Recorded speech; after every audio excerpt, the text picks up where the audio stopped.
नमस्कार, RV the vision के इस ऑनलाइन प्लेटफॉर्म पर आप सभी लोगों का स्वागत है। हम लोग उत्तर प्रदेश पुलिस परीक्षा के लिए पिछले वर्षों के हल प्रश्न पत्र को देख रहे थे।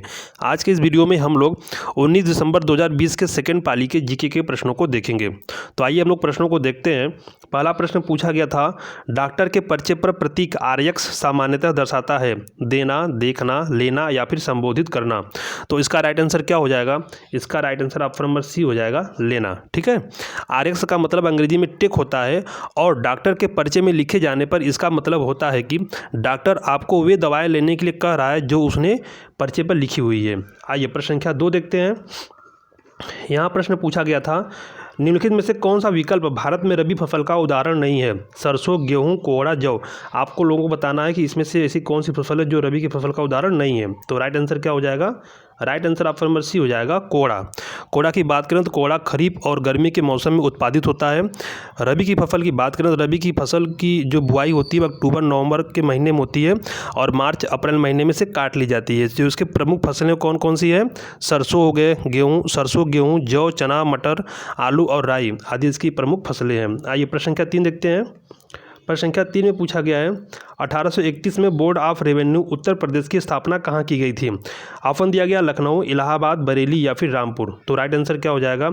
Right answer option number B हो जाएगा, इलाहाबाद। अब इसे प्रयागराज के नाम से जाना जाता है। ठीक है, प्रयागराज। और आगे भी आपको परीक्षा में प्रयागराज ही मिलेगा। प्रश्न संख्या 4 देखते हैं।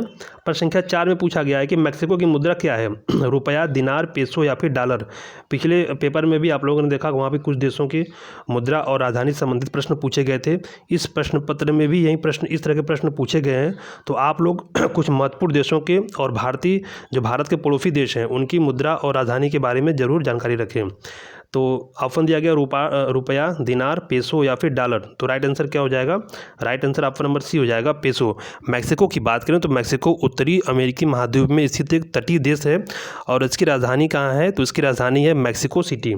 आइए प्रश्न संख्या 5 देखते हैं हम लोग। प्रश्न संख्या 5 में पूछा गया है, सितंबर 2019 में भारत के निम्नलिखित किस राज्य ने मालदीव के साथ समझौता ज्ञापन पर हस्ताक्षर किया ताकि द्वीपीय देश में कैंसर केयर सुदृढ़ हो सके? यह करंट अफेयर्स का प्रश्न था और इसका राइट आंसर क्या हो जाएगा? इसका right answer option number A हो जाएगा, केरल। देखिए भाई, हाल ही में क्या हुआ, हाल ही में मालदीव जो है कि चर्चाओं में रहा, न्यूज़पेपर्स में सुर्खियों में रहा। तो आप लोग मालदीव के बारे में 2 बातें याद रखें कि इसकी मुद्रा क्या है और इसकी राजधानी कहाँ है। तो इसकी मुद्रा की बात करें तो इसकी मुद्रा क्या है? मालदीवियन रुपया है, रुपया नहीं रुपया है, रुपया। और राजधानी की बात करें, राजधानी क्या है? माले है। ठीक है, आइए प्रश्न संख्या 6 देखते हैं। प्रश्न संख्या 6 में पूछा गया है, GST के तहत सामानों को व्यवस्थित तरीके से वर्गीकृत करने के लिए निम्नलिखित में से किस कोड का उपयोग किया जाता है? HASN code, SAC code, GST code या फिर PAC कोड। तो राइट आंसर क्या हो जाएगा? Right answer option number A हो जाएगा, HASN कोड। ठीक है, HASN का पूरा नाम जान लेते हैं। तो इसका पूरा नाम क्या है? Harmonised system of nomenclature. ठीक है, और इसका कार्य हर वस्तु की बिक्री का सही वर्गीकरण और उन पर लागू टैक्स की दर को सुनिश्चित करने के लिए बनाया गया है।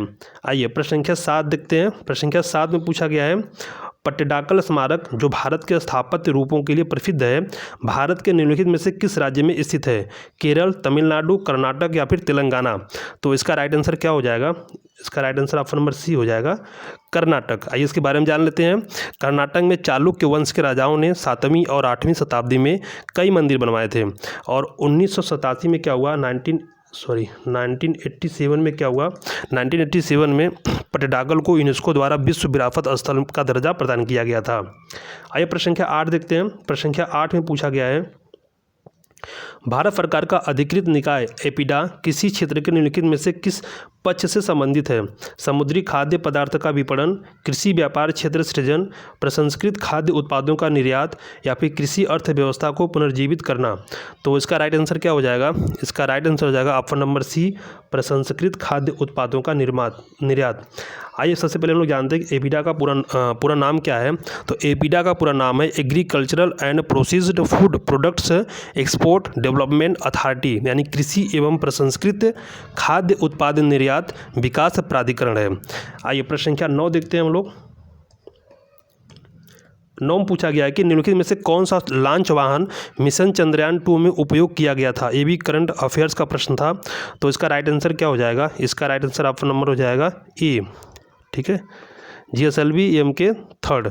अब आप लोगों को कमेंट बॉक्स में बताना है कि चंद्रयान 3 की बात करें तो चंद्रयान 3 में किस लॉन्च वाहन का उपयोग किया गया है। ठीक है, आइए प्रश्न संख्या 10 देखते हैं हम लोग। प्रश्न संख्या 10 में पूछा गया है इंडोनेशिया की राजधानी कौन सी है? सुमात्रा, पोर्ट ओ प्रिंस, मनीला या फिर जकार्ता। तो इसका right answer option number D हो जाएगा, जकार्ता। ठीक है, इसकी राजधानी कहाँ है? जकार्ता है। अगर हम लोग इसके मुद्रा की बात करें तो इसकी मुद्रा है रुपया। माउंट मेरापी, माउंट क्रांकाटोवा यहाँ के प्रमुख ज्वालामुखी पर्वत भी हैं।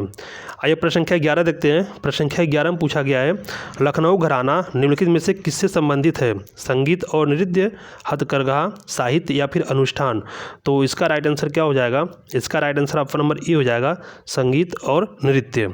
लखनऊ घराना की बात करें तो जो कि लखनऊ घराना जो है भारतीय शास्त्रीय नृत्य शैली कथक के कलाकारों से जुड़ा प्रसिद्ध घराना है और अवध के नवाब वाजिद अली शाह के दरबार में इसका जन्म हुआ था और इनके काल को लखनऊ घराने का स्वर्ण काल कहा जाता है। प्रश्न संख्या 12 देखते हैं।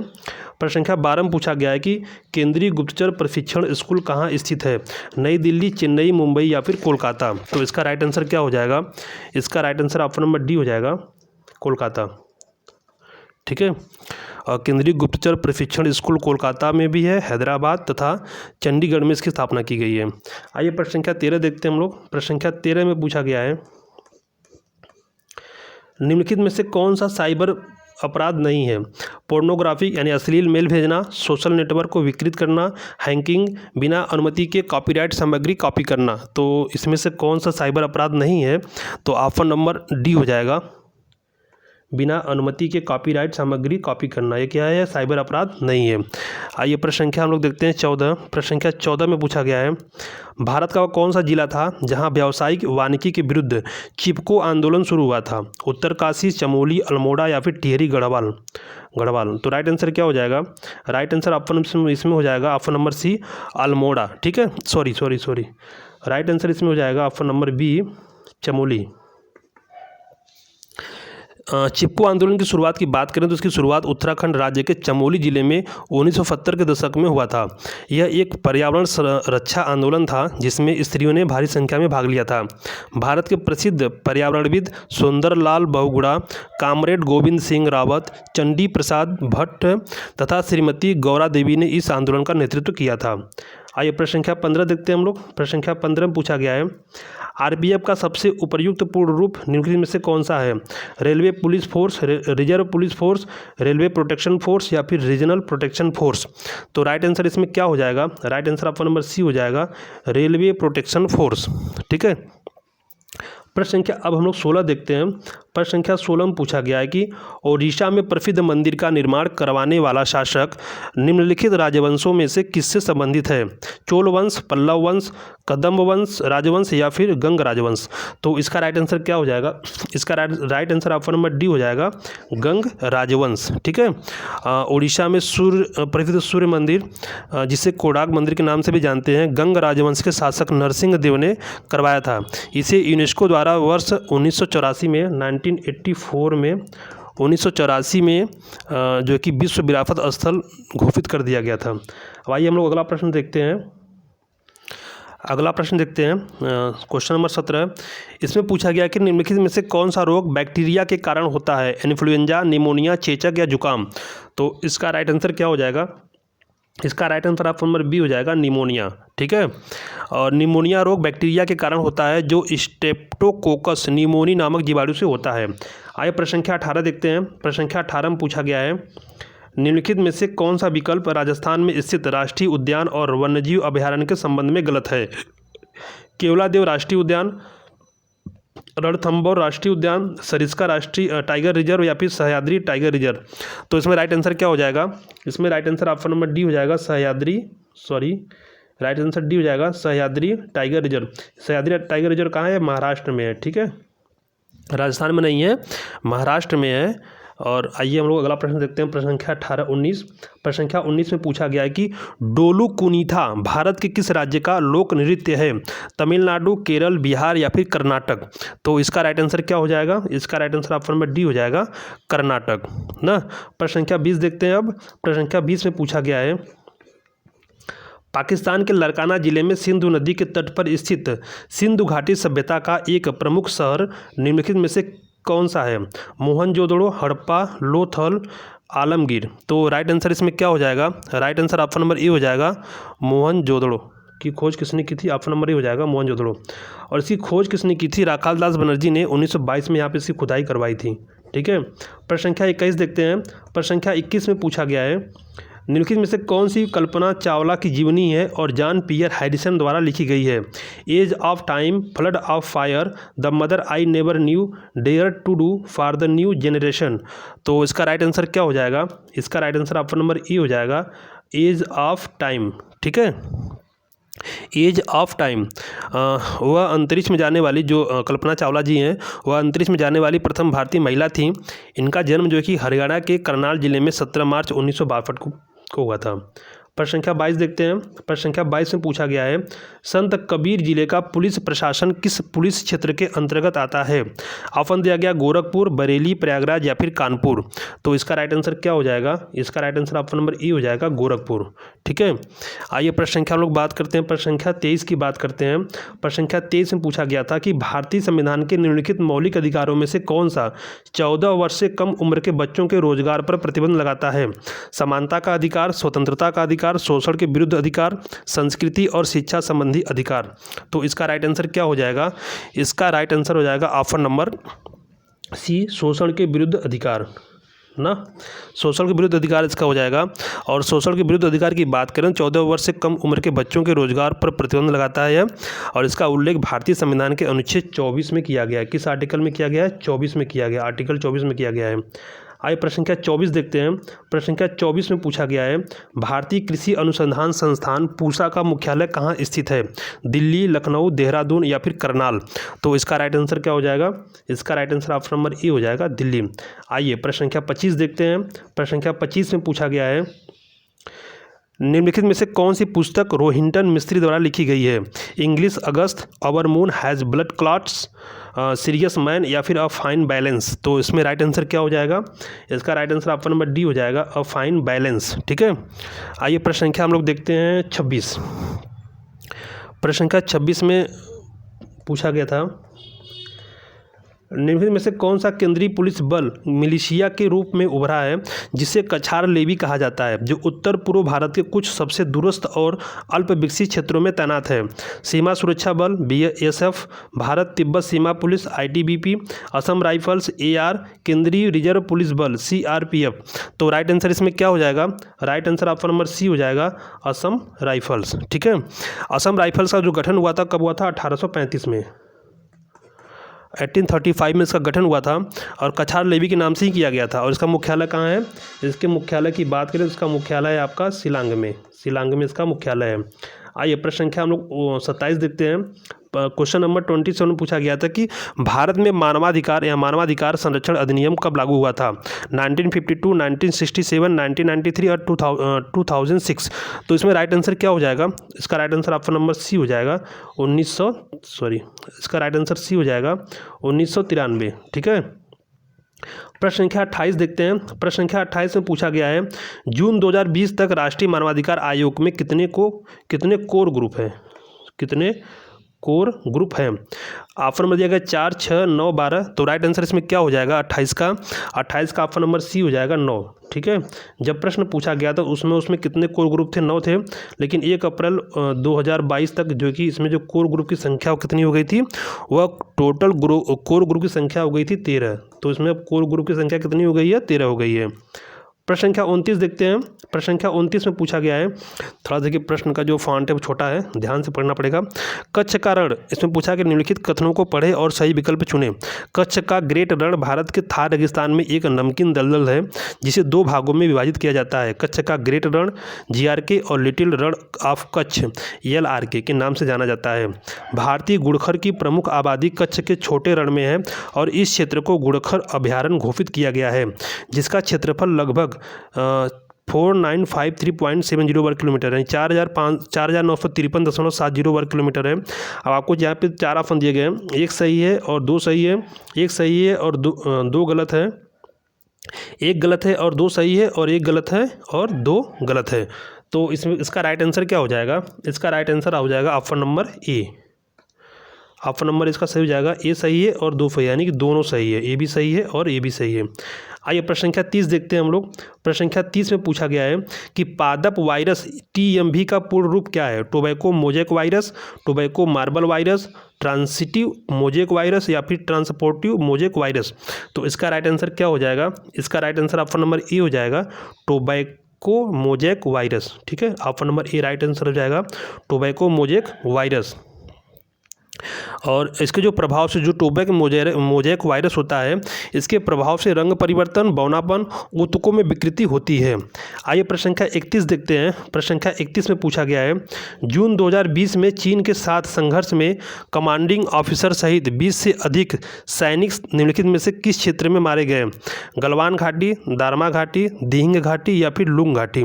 तो इसका राइट आंसर क्या हो जाएगा? इसका राइट आंसर ऑप्शन में ए हो जाएगा, गलवान घाटी। ठीक है, और ये गलवान घाटी कहाँ है? तो गलवान घाटी लद्दाख में स्थित है। कहाँ पे है? लद्दाख। आइए प्रश्न संख्या 32 देखते हैं। प्रश्न संख्या 32 में पूछा गया है, मानवाधिकार के लिए संयुक्त राष्ट्र के उच्चायुक्त कार्यालय में आर्थिक, सामाजिक और सांस्कृतिक अधिकारों की समिति में कितने सदस्य हैं? 6, 12, 18 या फिर 24। तो इसका राइट आंसर क्या हो जाएगा? इसका राइट आंसर हो जाएगा ऑप्शन नंबर सी, 18। ठीक है, इसमें 18 सदस्य हो जाएंगे, सही है। आइए प्रश्न संख्या 33 देखते हैं। प्रश्न संख्या 33 में पूछा गया कि राजस्व आयोग या board of revenue Uttar Pradesh में कितने सदस्य हैं? 2, 3, 7 या फिर 10। तो इसका आंसर क्या हो जाएगा? राइट आंसर, इसका right answer option number D हो जाएगा, 10 हो जाएगा। आइए प्रश्न संख्या 34 देखते हैं। एक महत्वपूर्ण प्रश्न है, भारतीय संविधान के आर्टिकल 326 के अनुसार हर राज्य के विधानसभा और विधान परिषद के चुनाव वयस्क मताधिकार के आधार पर होंगे। वयस्क मताधिकार से तात्पर्य है कि प्रत्येक भारतीय नागरिक की उम्र चुनाव में भाग लेने के लिए कितने वर्ष से कम नहीं होनी चाहिए। तो ऑप्शन दिया गया 18 वर्ष, 19 वर्ष, 20 वर्ष या फिर 21 वर्ष। तो इसका राइट आंसर क्या हो जाएगा? इसका right answer option number A हो जाएगा, 18 वर्ष। देखिए 61वें संविधान संशोधन अधिनियम 1989, आप लोग को उसको याद रखना है किस कॉन्स्टिट्यूशनल अमेंडमेंट के थ्रू हुआ था? तो 61वें संविधान संशोधन, और ईयर बात करेगा तो 1989, ठीक है, के द्वारा मताधिकार के लिए न्यूनतम आवश्यक आयु जो थी वो 21 वर्ष से घटाकर 18 वर्ष कर दिया गया था। अब आइए प्रश्न संख्या 35 देखते हैं। प्रश्न संख्या 35 में पूछा गया है, म्यांमार में भारत का दूतावास निम्नलिखित में से किस स्थान पर है? यांगून, थाटोन, तोंगई या फिर मांडले। तो इसका राइट आंसर क्या हो जाएगा? इसका right answer option number E हो जाएगा, यांगून। क्या हो जाएगा यहाँ पे राइट आंसर? यांगून हो जाएगा। ठीक है, म्यांमार की राजधानी की बात करें तो म्यांमार की राजधानी कहाँ है? इसकी राजधानी है न्या पी। ठीक है, इसकी राजधानी है। इसकी मुद्रा की बात करें तो इसकी मुद्रा म्यांमार है। ठीक है ना। आइए प्रश्न संख्या हम लोग 36 देखते हैं। प्रश्न संख्या 36 में पूछा गया है, निम्नलिखित में से किस तारीख को विश्व मस्तिष्क ट्यूमर दिवस के रूप में मनाया जाता है? 5 जून, 8 जून, 12 जून या फिर 21 जून। तो इसका राइट आंसर क्या हो जाएगा? इसका right answer option number B हो जाएगा, 8 जून। 8 जून को किस रूप में मनाया जाता है? तो विश्व मस्तिष्क ट्यूमर दिवस के रूप में मनाया जाता है। और इसे 2000 पहली बार से कब मनाया गया था? ईयर 2000 में इसे पहली बार मनाया गया था। आइए प्रश्न संख्या 37 देखते हैं। 37 में पूछा गया है कि सीआरपीएफ का सबसे उपयुक्त पूर्ण रूप निम्नलिखित में से कौन सा है? Chennai railway police force, Chennai railway protection force, central reserve police force या फिर सेंट्रल रिजर्व प्रोटेक्शन फोर्स। तो इसका जो राइट आंसर होगा क्या हो जाएगा? इसका right answer option number C हो जाएगा, सेंट्रल रिजर्व पुलिस फोर्स। ठीक है। सीआरपीएफ की स्थापना की बात करें तो उसकी स्थापना हुई थी 27 जुलाई को। कब हुई थी? 27 जुलाई को उसकी स्थापना हुई थी। और वर्ष क्या था? वर्ष था 1939। और जब इसकी स्थापना हुई थी उसमें उसका क्या नाम था? वह नाम था क्राउन रिप्रेजेंटेटिव पुलिस के नाम से इसकी स्थापना की गई थी। और इसका मुख्यालय कहाँ था? इसका मुख्यालय नई दिल्ली था। सॉरी, अभी भी इसकी जो उसका मुख्यालय है, हेडक्वार्टर कहाँ है? नई दिल्ली में ही है। आइए प्रश्न संख्या 38 देखते हैं, जो इस प्रश्न पत्र का अंतिम प्रश्न था। प्रश्न है, इसमें पूछा गया है कि निम्नलिखित में से किस देश ने सितंबर 2020 में रॉयल ऑस्ट्रेलियाई नौसेना के साथ पैसेज एक्सरसाइज किया? ये भी करंट अफेयर्स का प्रश्न है। तो इसका राइट आंसर जो होगा क्या हो जाएगा? भारत हो जाएगा।